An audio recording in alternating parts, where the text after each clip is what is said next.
Hello, and welcome to all of the attendees from around the world. Thank you for logging in to this Flinders University Brave event, Nowhere to Call Home, Issues Surrounding Homelessness and Its Prevention.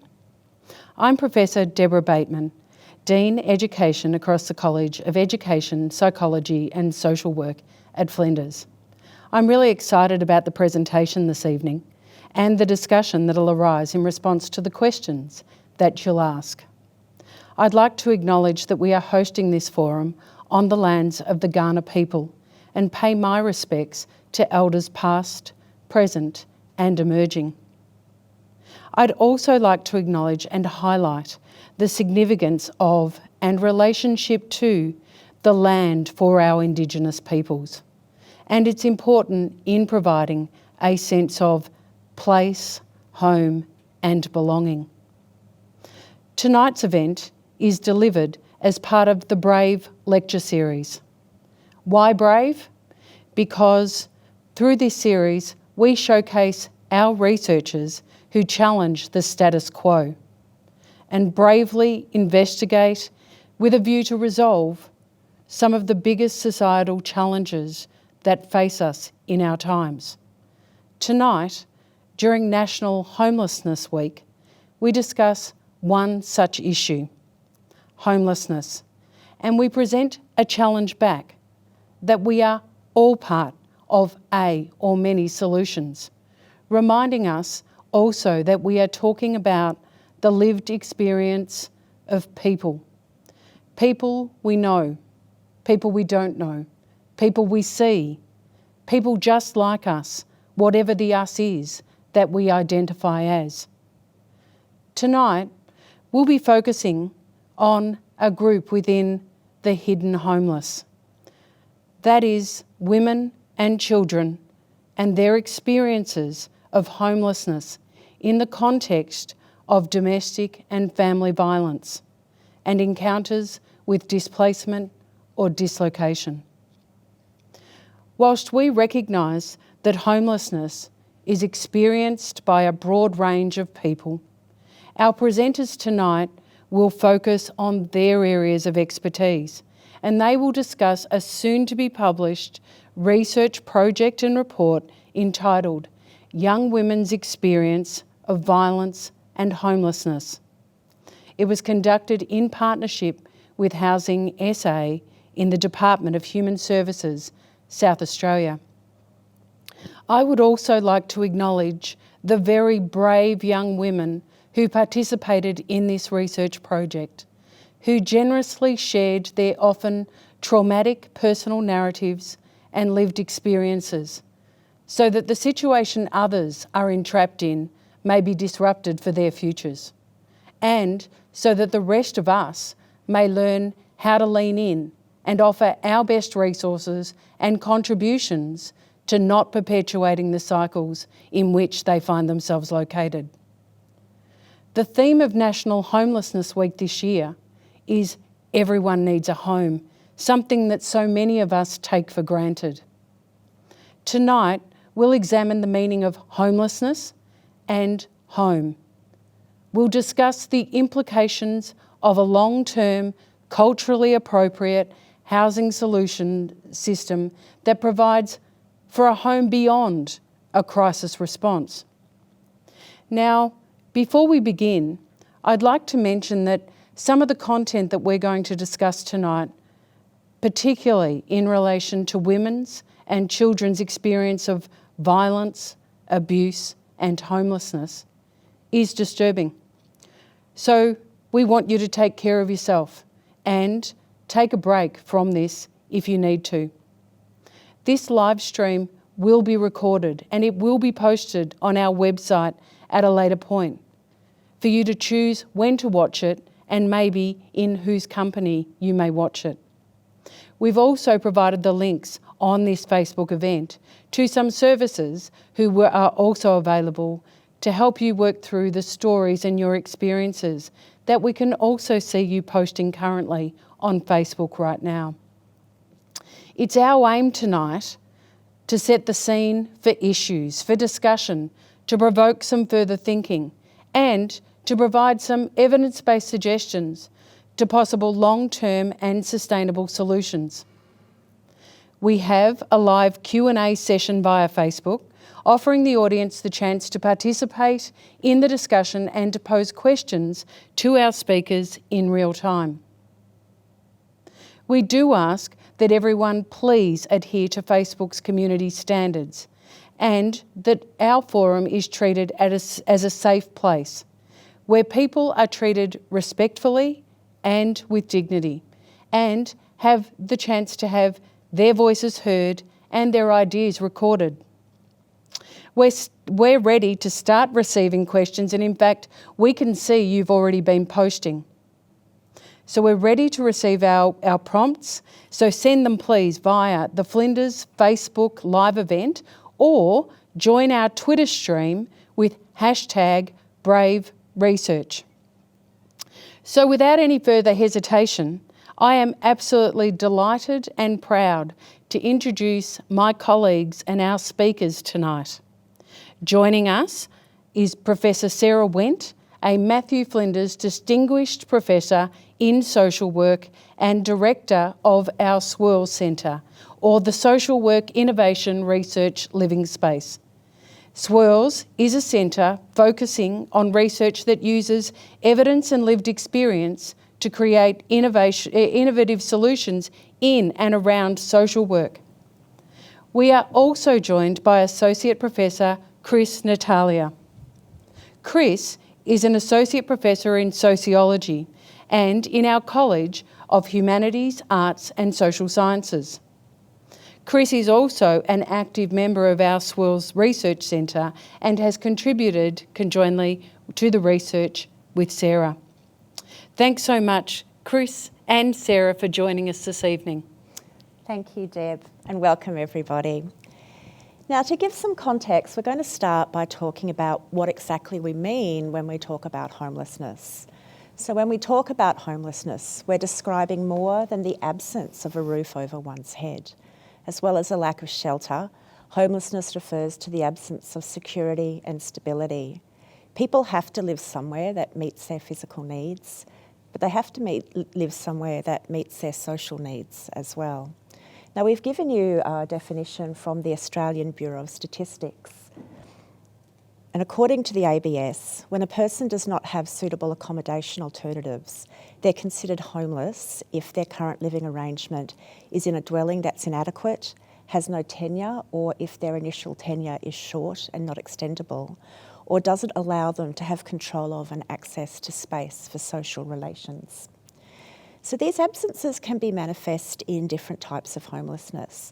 Chris Chamberlain and David McKenzie describe these as primary homelessness, and that's the kind of homelessness that most of us are well aware of. So when people don't have access to conventional accommodation, the rough sleeping that captures public's imagination around homelessness. Secondary homelessness is experienced by people who are moving across temporary dwellings, so they're kind of couch surfing. And tertiary homelessness occurs when people stay in accommodation that falls below minimum community standards, in particular people living in severely overcrowded dwellings. More recently, there's also been an acknowledgement of spiritual homelessness. And this refers to instances in which an Indigenous person is denied access to their land or their spiritual home. Now, current approaches to homelessness typically move the focus from what we might term rooflessness to what Peter Somerville terms rootlessness. They're a reminder that homelessness refers to the absence of home. It's in the name. And that home has a cultural and a personal meaning and resonance that's far more complex than simply finding a shelter. So who's homeless? I'd like to provide you with some figures on homelessness just to contextualise our own study. Now, our understanding of homelessness at a population level comes from the Australian Census, and the most recent data come from the 2016 census. We know from this census that homelessness in Australia has increased by almost 14% between 2011 to 2016. At last count, over 116,000 people were classified as homeless. 58% of homeless people are men, 42% are women.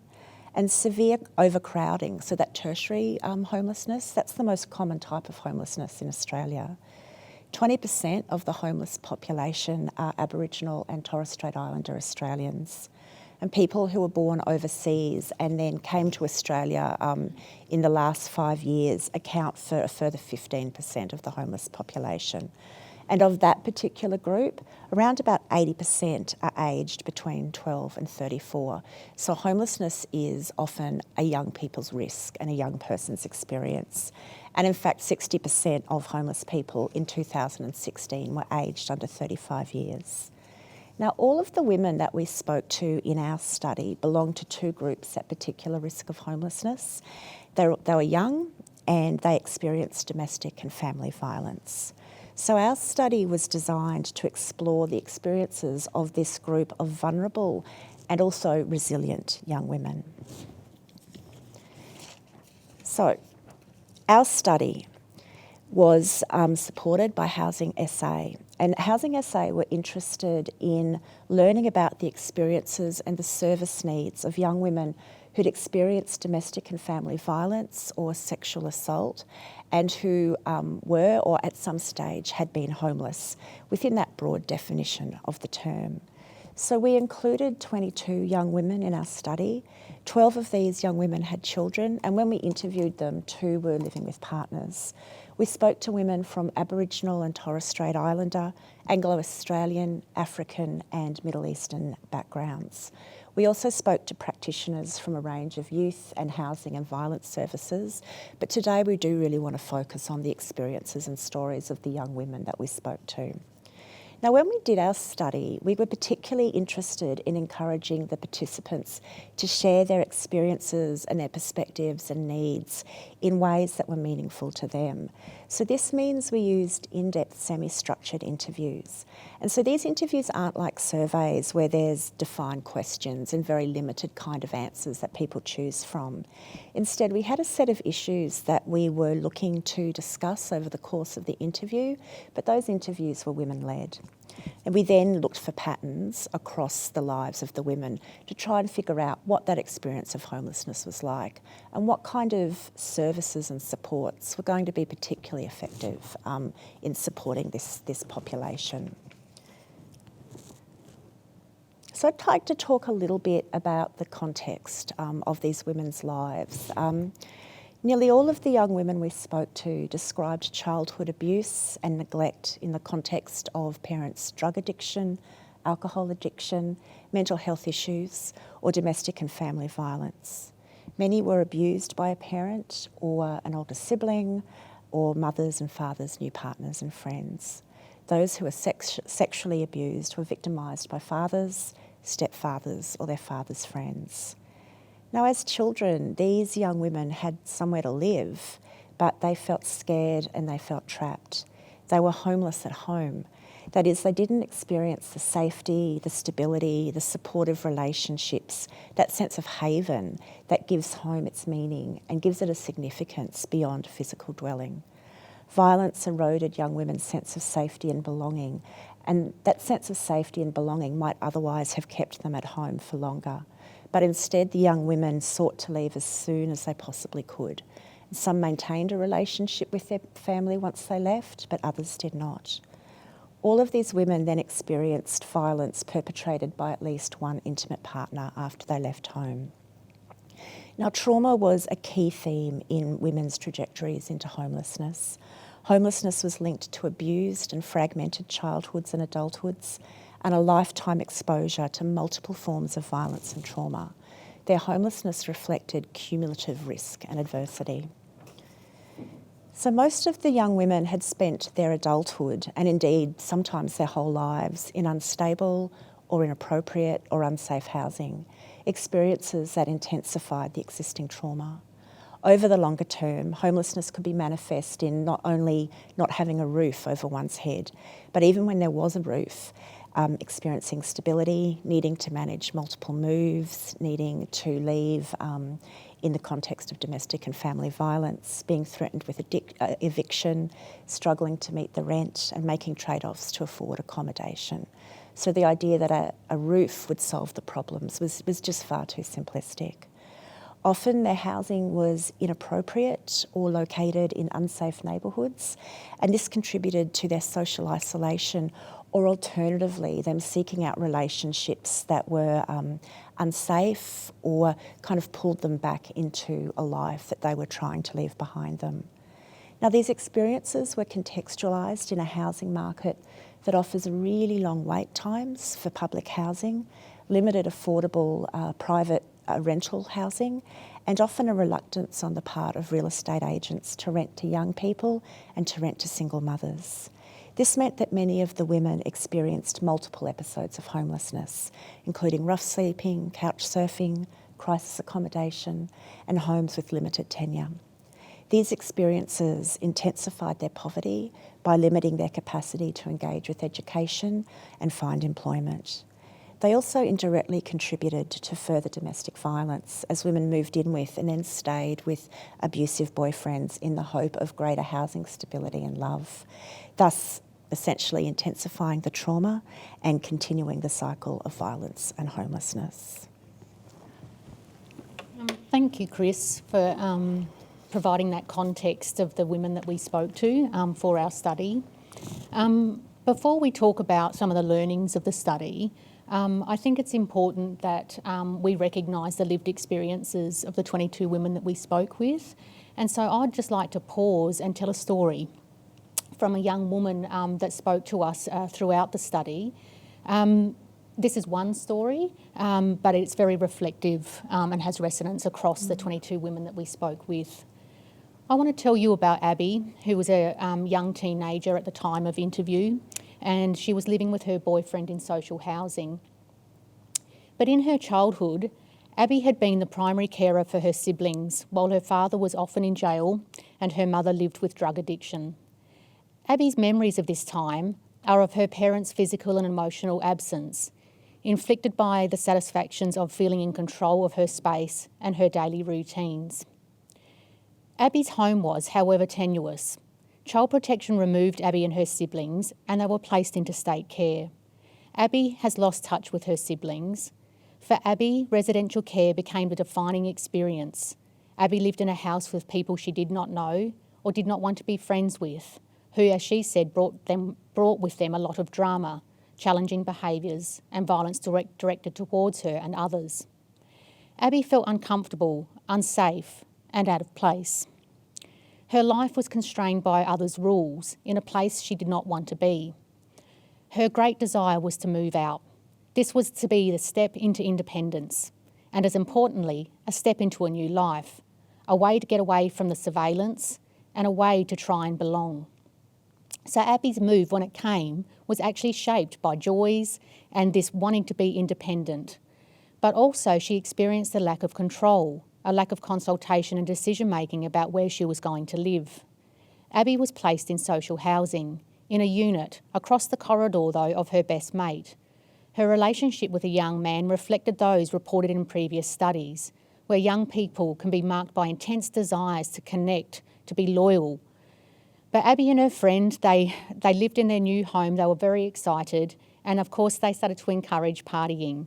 And they had a lot of streamer visitors, but mostly who became strangers. And so as a tenant, Abby had responsibility and control for her space, but in reality, other people had claimed that space. For Abby, belonging and fear, autonomy and powerlessness were mutually constituted in her first home. Abby wanted to change the situation, but she could not stop these visitors and she had no capacity to move. She raised her problems with her support worker, but Abby said her support worker was so busy and didn't return her calls. And when they did, the support worker didn't know how to offer advice about how to manage the situation or even to begin the process of moving. And when the support worker visited, the comments were mostly on Abby's housekeeping, a focus that felt doubly invalidating as the worker did not attend to Abby's clearly stated needs and undermined Abby's sense of self as someone who could make a home and wanted to make a home. Abby described feeling alienated. This situation unfortunately intensified where Abby woke one morning with a man in her room who sexually assaulted her. She did not contact the police. She told her worker, but nothing changed for her.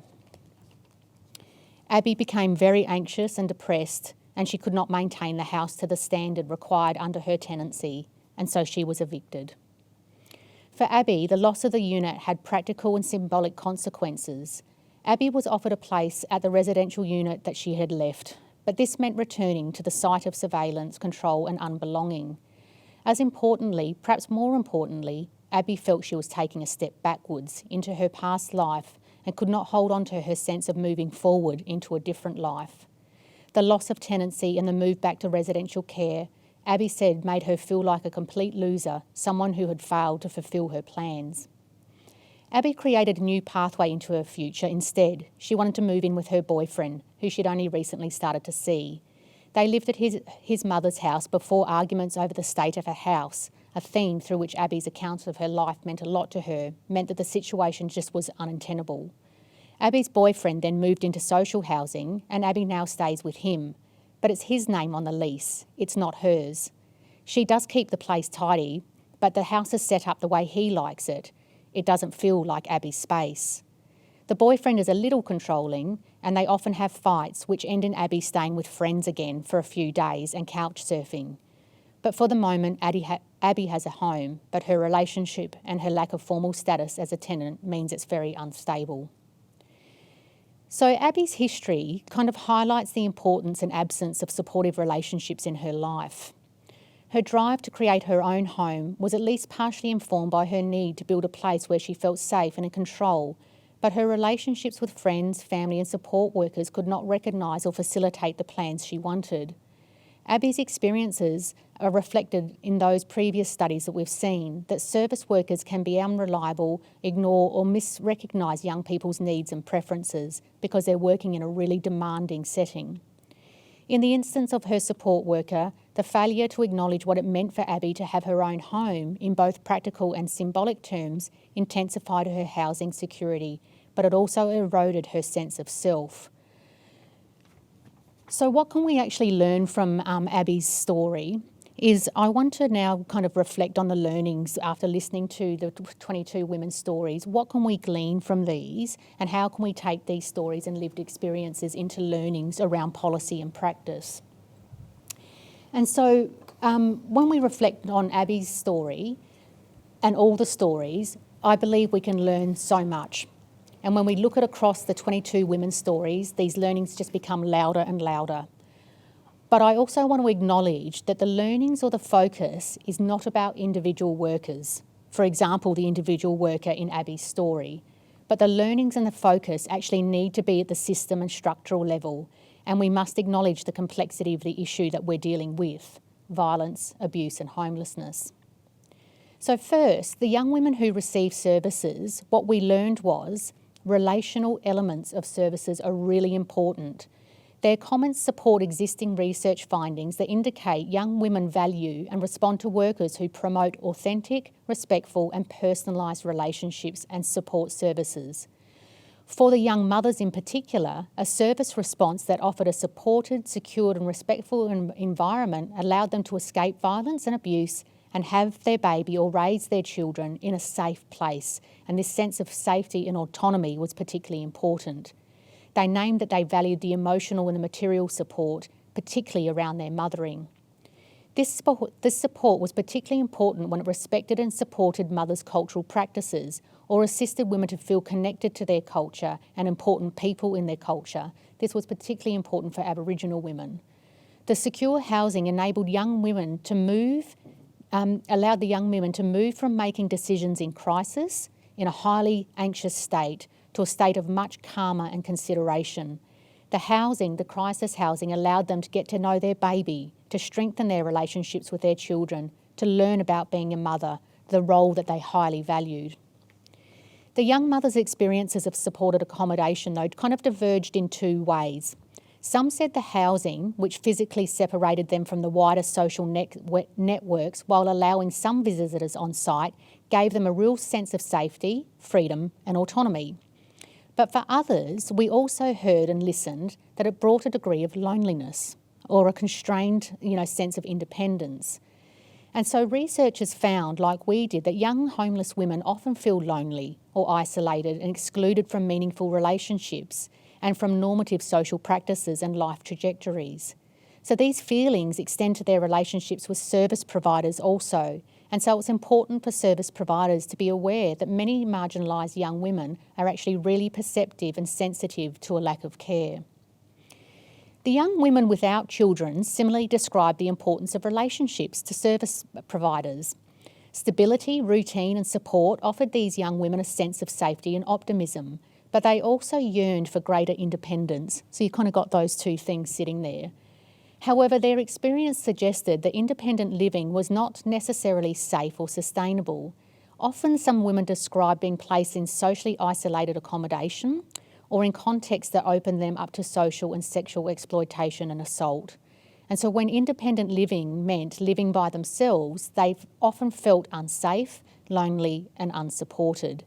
And so their trauma, the loneliness and fears, their sense of not belonging, shaped how they managed the difficult independent living, often in unsustainable or dangerous ways. I also kind of want to acknowledge when we heard those learnings from young women that the service providers that we spoke to were also very concerned about unsafe or isolated dwellings and surroundings offered to young women because of the shortage of social housing stock. So these inappropriate dwellings compound young women's fears and insecurity when they do not receive accessible and regular social, emotional and mental health supports. And often such accommodation fails because women don't feel safe or connected to others, and thus they start to seek out relationships that directly or indirectly contribute to them breaching their tenancy conditions or ending their tenancy. So thus effective services need to provide young people with practical and emotional support and recognition in addition to their immediate shelter needs. For the young women, the relationship between domestic and family violence and homelessness we found absolutely extends beyond the immediate crisis of leaving a home with a shared perpetrator. They experience ongoing impacts of trauma which intersect with fear, insecurity, loneliness and very few supports from family and social networks to encourage the search for a loving relationship. So without physical, economic, emotional, social and psychological resources and supports, these relationships may in the medium or long term contribute to ongoing housing instability or homelessness. We're pointing this out not to argue that it's young women's relationship choices are the primary or the direct reason for ongoing housing difficulties. We're definitely not arguing that. Rather, we suggest that it's important to attend to the multiple vulnerabilities and complex needs that are created through domestic and family violence or sexual assault, particularly when such violence actually occurs over the lifetime. Researchers are clear that individual vulnerabilities must be positioned and responded to in the context of people's biographies, and we cannot ignore the structural constraints of poverty and the housing market. Young women require service responses that are not short-term and crisis-driven, but also include a consideration of the longer-term processes through which young women can attain safe, appropriate and sustainable housing, and therefore, relatedly, safe, appropriate, sustainable relationships. I also want to point out that engagement and safe services and secure housing are real key ingredients to enabling women to recover from violence and abuse. The service providers in particular advocated for outreach as a service response because it allowed them to reach out to women and engage with their traumatic backgrounds. The service providers also stated that secure, safe housing provides the foundation for them to broker then and encourage young women's access to additional supports for their individual needs.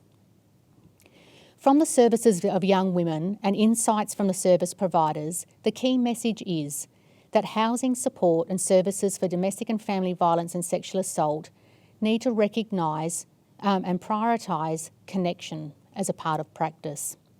Further attention must be paid to how resources and support are offered in ways that attend to women's relational needs and their desires to build a future that aligns with their sense of self. The service sector predominantly responds well when it comes to practical and material support, yet responding to a young woman with complex needs requires more than material elements of housing. Promoting empowerment, that is, acknowledging young women as people with specific desires and identities and the capacity for autonomy and agency, may be an additional and necessary foundation for determining how we offer support.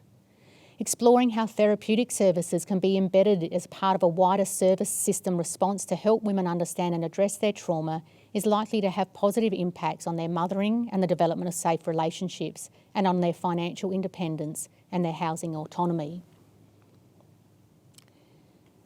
So before I finish up and we kind of move into some kind of discussion points and questions, when one does research, how do you take these lived experiences and these learnings, what then do you do with them?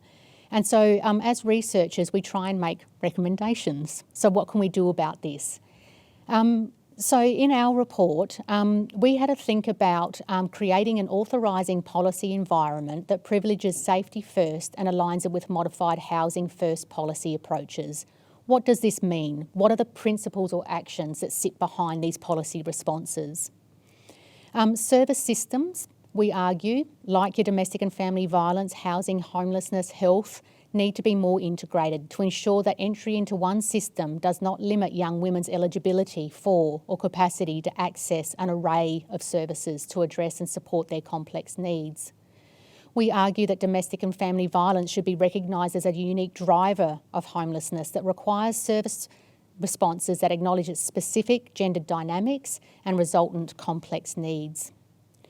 Responses to homelessness and housing instability need to identify and address the cumulative risk and adversity from domestic and family violence and sexual abuse experienced by young women across their life course. Funding and service provision should recognise that young women experiencing or recovering from trauma of violence and homelessness actually require time and resource and intensity for long-term support. Gender responsive, culturally appropriate and trauma-informed care should be valued and actually promoted to actively generate opportunities for young women to rebuild their lives and gain a sense of empowerment. We need to listen to the young women's desires for independence, autonomy and empowerment, and how we balance that with those kind of practical material needs. We also, in service systems, always have to be proactively building and supporting a culturally diverse service provider population with their own lived experiences of violence and homelessness, and how we can appropriately respond to their diverse cultural backgrounds and needs. Safe housing should also be meaningfully available to support young women to move from making decisions in crisis, in highly anxious states, to a state of greater calm and consideration. Active outreach can be a way to encourage young women's engagement with services and to combat some of those feelings of loneliness. So what does this all mean then in practice if we're arguing that from a policy point of view? We've been looking at a trauma-informed approach, and we see this as having particular strengths because it aligns very well with a modified housing first and safety first approach. When we say a trauma-informed approach, this is different from your trauma-centred or trauma-focused therapies. We're thinking the service system needs to be trauma-informed in terms of how the approach can be build relational practice with actual clients that we're working with. And so if we look at trauma-informed practice, it's things like normalising and validating clients' feelings and experiences, assisting them in understanding their past and their emotional impact, empowering survivors to better manage their current lives and helping them to understand the current challenges in light of past victimisation. These are the elements of a trauma-informed approach that can help build relational practice. So in closing, we, from our study, have started to argue that safety first and modified housing first policies can actually align to enable secure and safe accommodation for young women in the short but also the long term. This enables a joined-up trauma-informed response to young women experiencing violence, abuse and homelessness that actually privileges both the importance of quality housing, but it also privileges and positions gender-based violence as the cause and the driver of homelessness and trauma. So I might finish there, Deb. Thank you so much. Thanks, Sarah, and thank you very much, Chris, for your sharing of your research.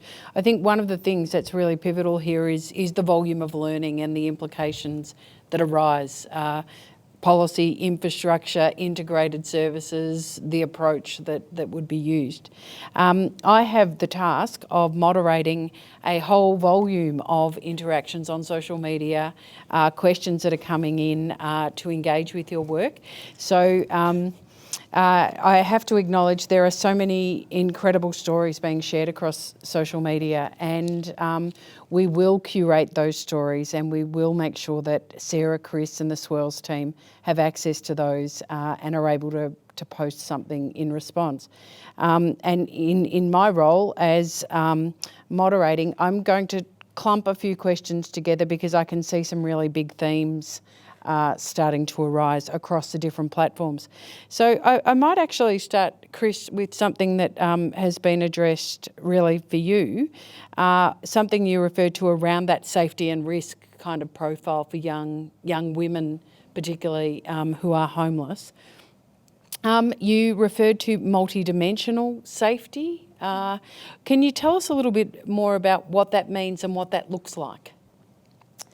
So part of the driver of this research was that Housing SA was really interested to know what does safety mean for these young women. And what became clear is there's kind of three ways of thinking about safety, and they all interact together. They're not separate. And the first is the importance of safe relationships. So remember that these young women have come out of often chronically violent situations, have lived with violence. And so violence for some women can become normalised as this is what a relationship looks like, it's violent. And so there needs to be, as Sarah pointed out, an engagement with understandings of relationships and the trauma that can create to help young women rethink what a safe relationship might be like and what they'd actually want from those relationships. Now, related to that is the idea of safe dwellings. So when people are in crisis, you are just trying to get a roof over their head.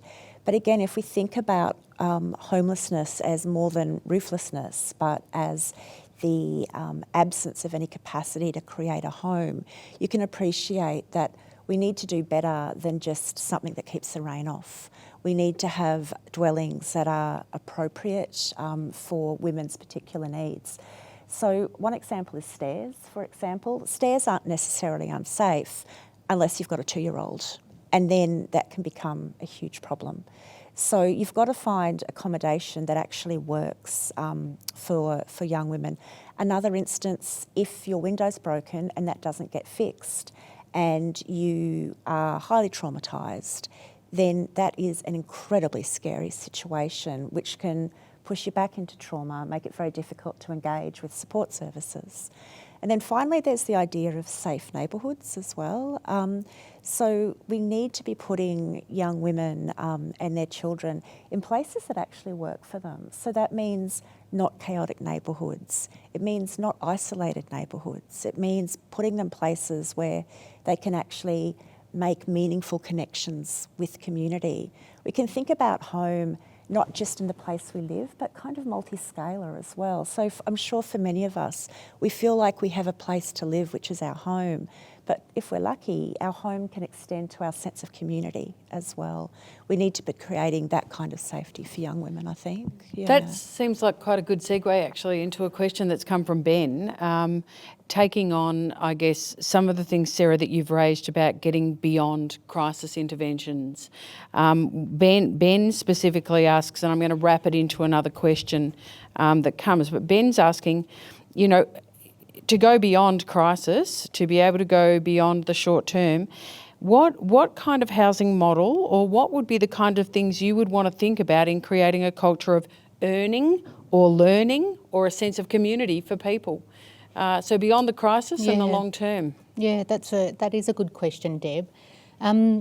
You know, I also, when I talk about, you know, service provision, I also want to acknowledge how tough it is for practitioners out there. So I'm really conscious of, you know, the tough conditions, working conditions, the lack of resources when we talk about these things. And so I also want to acknowledge, you know, in the homeless sector, the youth sector, the domestic family violence sector that we've got to know through this research, that, I do want to acknowledge that the sector is actually very good at responding to crisis. I think the sector is very good at responding to those immediate material needs. The sector has got exceptionally good at assessing risk.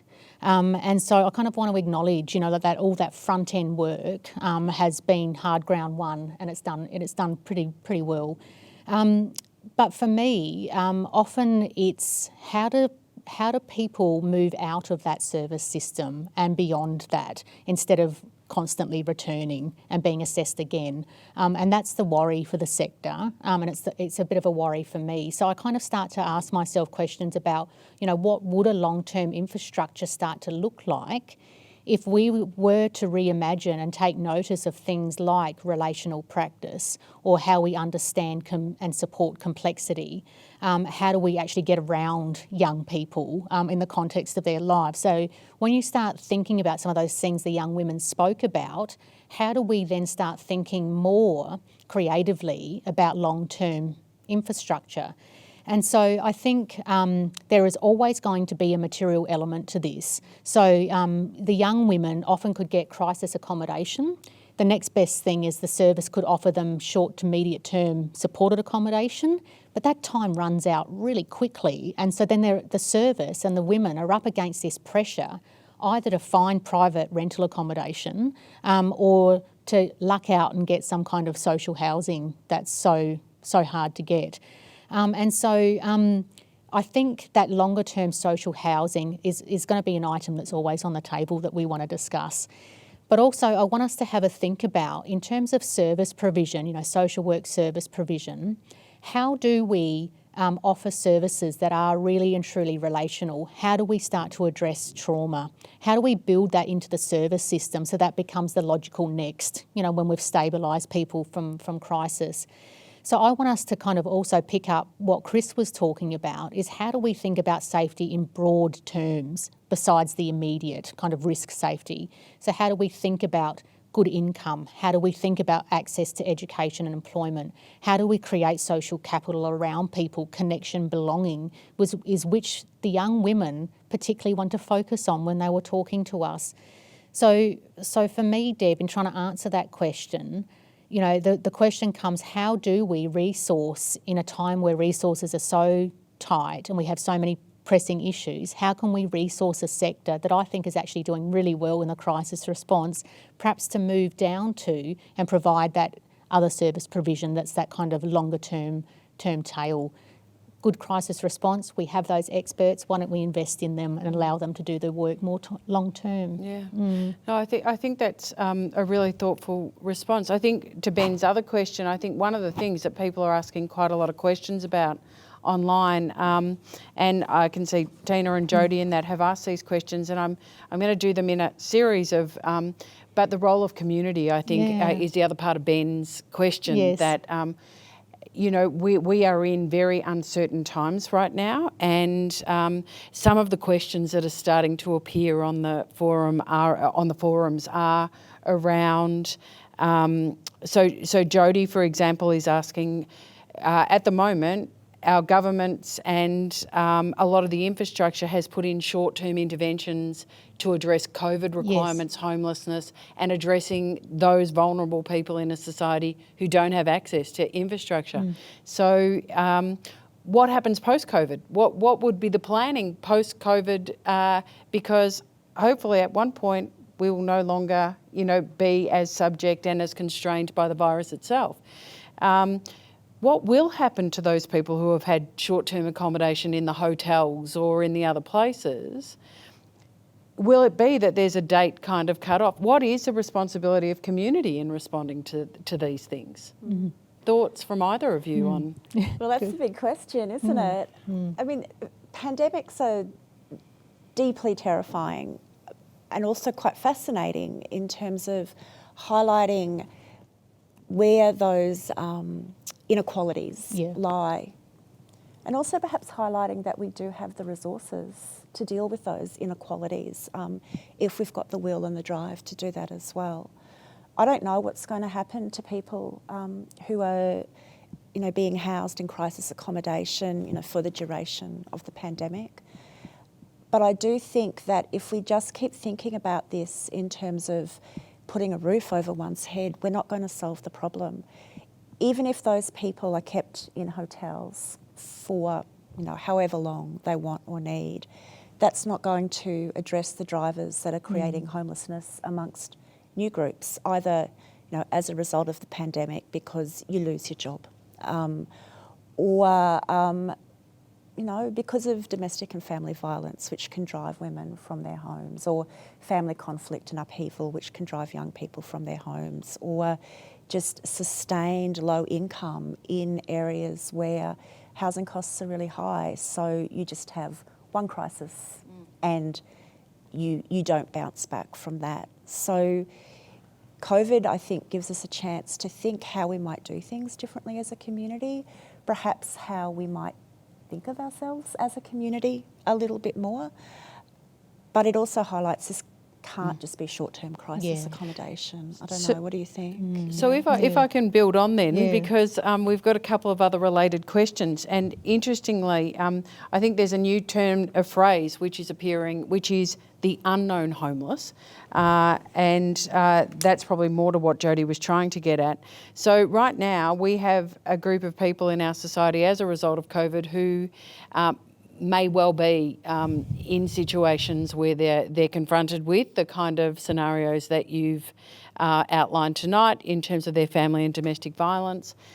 We may also have people who have lost their employment as a result, or lost their own kind of livelihood.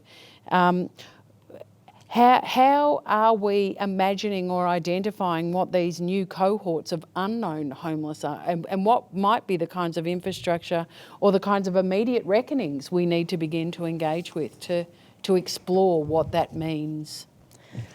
Yeah, it's such a good question, Deb. So I think also in trying to answer that question, I kind of want to go back to, the earlier point in which we started this lecture, where we kind of had to think about who do we think is homeless and what do we mean by homelessness.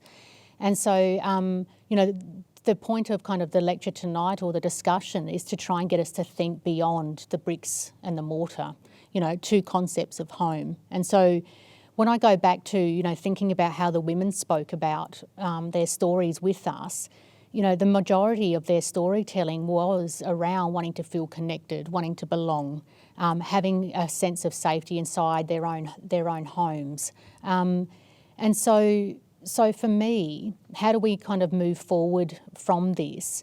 And how do we then think about service provision, say, beyond a pandemic, or what we're learning from studies like ours, or what we might face when we have these two things collide, where people are in isolation and having to quarantine and restricted movement.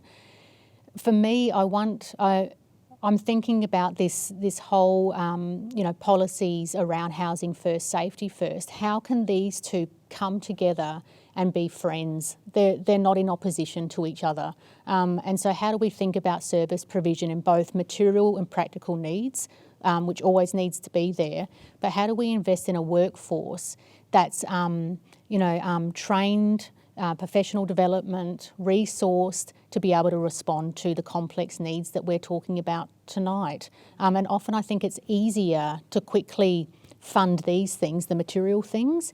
It's a much more bigger investment to think about how we value people, how we value families and communities, and therefore how do we build a workforce around enabling those relational connection, belonging concepts that people talk about all the time. How do we start to revisit that back in social work? How do we start to revisit that back in practice? Is it social work? Yeah. One of the things Judith has asked at the same time is around particularly the young women that you worked with, and how much consideration was given to their needs to be able to gain employment that would be self-sustaining and to re-engage them in a life beyond the status of homelessness or unemployed or all of the other intersecting kind of categories that were applied to them. And that's about more than only social work, to your point of more integrated kind of approaches. I mean, a lot of attention is given to that by the workers, but it's so complex. If you think about, so you need a driver's license, right? But you don't have a family who's going to take you out and teach you to drive, but you don't have the money to afford a car or lessons. But without a driver's license, if you're living in a place with poor public transport, how are you ever going to be able to go along to a job? You need education, but you come from, this severe trauma. How are you going to systematically engage in education and be successful with that if you haven't had support in kind of working through some of that? You've got a little kid as well. How are you going to engage in education, get your licence and look after your child as well? You've got dental issues. So how are you going to do all of that when your mouth's aching all the time? I don't say this to kind of show all the reasons why it can't work, but rather to acknowledge that for the people working with these young women, there's so many things, so many ducks that you need to get set up in a line in order to create sustainable lives. And of course, those ducks aren't like the little ducks that go along on Sideshow Alley. They're moving all around too. So it's complex, and that's just working with an individual. Now you have to think about, how do we work within systems? How do we make systems speak to each other? How do we make sure that there's no gaps for people to fall through so they never get their licence, or they never get the childcare they need, or whatever it is? I can't even remember the question, Deb. I know you've gone there because Judith was asking about employment and the considerations of employment. Now, So I just need to acknowledge that we are going to shortly begin to have to wind down. Okay. I do want to just pose one more question that's come in around something that I think, Sarah, you raised in your presentation, which was around it's written as, you flagged that you need to culturally nuance the kinds of responses to service provision. Can you give some examples of how you saw that present and what your recommendations were there? Yeah. And it will need to be succinct Very because succinct. we are going to run out of time. I do just want to kind of acknowledge that, we did interview some Aboriginal women who had children. One had a child and the other didn't. And we learned some really interesting things about their stories and the success of service provision. And so, again, for me, this is about listening, actually deep listening to Aboriginal ways of working and being. Aboriginal women told us that they only went to this particular service because the word of mouth was this was a good service, because Auntie was supported there some time ago. So the history of a place and the support and recognition received, did spread across the community. So these young women said they approached this service because it was recommended by their aunties. I think that says something about relationships as well across service provision, as well as within community. We learned from Aboriginal women that it was important for them at moments of their life, for example, when they were having a baby, that they didn't feel safe living at home for a wide reason of complex issues, but the service allowed them to access their crisis accommodation and receive that support, but they could have links back to family. So this wasn't about you now leave and we're done. The service actually facilitated how you might still have connection with family and your culture. And so that was really recognised by the Aboriginal women that we spoke to in terms of what works. And similarly, that in terms of women from different cultural backgrounds, it was the engagement of individual workers who showed an interest in, particular cultural practices that were valued for young women, and kind of bending the rules to enable that to happen. And so I think cultural sensitive practice has to move beyond individual workers taking an interest to how do we actually embed this in, our education of the workforce, and also our kind of practice and policies and how services are set up and funded. Great, thank you. So I am going to begin to wind us up reasonably quickly because our conversation obviously could go on for a long time. And we have had tremendous interest and participation in this. So I guess we've got a lot of people listening to this who are not necessarily social workers, who are not necessarily part of agencies. If there was one thing that you could tell everybody that they could do to make the difference in the life of somebody who may have been homeless, or a way of thinking about these things, what would it be from each of you, please? Well, it would be to recognise that people who are homeless are people, right? They're not people who've made bad choices and have made their bed and so they have to lie in it. They're people who deserve respect and value, who make contributions to our society. So I'd say the one thing we can do is actually treat people as part of our community and as a welcome part of our community. Well said, Chris. Thanks. Well, Sarah, from you? Look, I'm just going to have to say, I'm going to have to doubly second that, Chris. But also, if there is any opportunity, in your life, to be able to wrap around a young person who might be struggling, I think that that's a small act of just stand back and watch the judgment about how we construct young people, and particularly young people who are experiencing homelessness, because the message tonight, as grim as it has been, we people who experience homelessness have a lot of complex issues in their life, and so we need to stand back and acknowledge that, I think, instead of jumping quickly to how and why we think people are homeless. Yeah. Thank you. I mean, it's really thoughtful, and it is about how we disrupt these taken for granted and reproduce futures in so many different ways, isn't it? Particularly for our young people, but for everybody, knowing that we have broad groups of people, really affected by homelessness in a whole range of ways, from the couch surfers to the sleeping rough, and from the hidden homeless who we've discussed tonight. So, I mean, we haven't answered all questions on social media, and I've certainly done my best to try and represent a reasonable kind of composite of some of the key themes. We are kind of on the verge of running out of time in terms of our stream tonight. So I think one of the really important things is just, again, to thank both of you for your time, for your expertise, for sharing the learnings that you've had.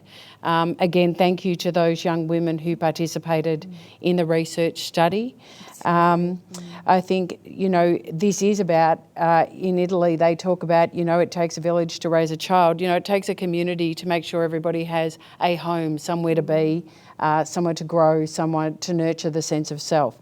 I think some of the research that you've talked about is about indicating changes for policy, changes for infrastructure, while also recognising that we have some good strengths in how our social work infrastructure, our social infrastructure, our community services go about their work. I would like to thank the audience, all of the participants, for the questions that they've posed tonight, certainly for the courage and being brave in sharing stories, and to make sure that we hold those spaces for people to be able to do that. Please remember that you can watch this session again, and I think there may have been a bit of a link issue at one particular point in time, so it's fully recorded and you'll be able to access it at your leisure, with hopefully the right support resources around you if you do find it distressing or upsetting. We'd really like to thank you for being part of our Brave Lecture Series, and we would welcome you at our next Brave Lecture Series event, which is coming up towards the end of August. So from us, thank you so much once again, and good night to everybody. Thank you. Thank you.